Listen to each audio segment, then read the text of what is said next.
Kakakalkal ko sa mga gamit dito sa bahay. Then may nahanap akong notebooks, mga dati kong notes.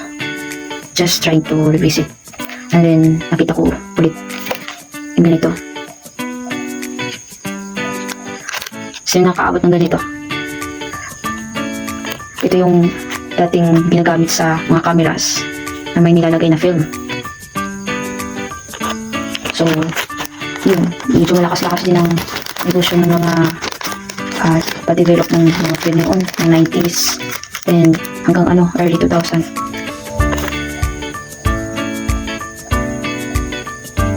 Not until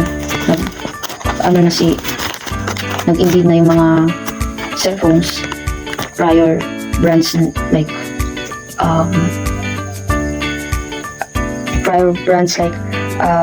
ano ba yun? Si Alcatel, si Nokia, mga 5110 model, ano ba? Yung mga di-antena. So ngayon, parang gusto kong i-develop, pero malamang mahal na rin ang expenses nito pag bibigyan ko pa ng panahon para makita ko lang kung sino yung mga tao nandito. I will choose one clip of the film. Subukan ko siyang i-invert or convert into colors kasi it is the negative copy of the film. Negative film. So, ayun. Subukan natin.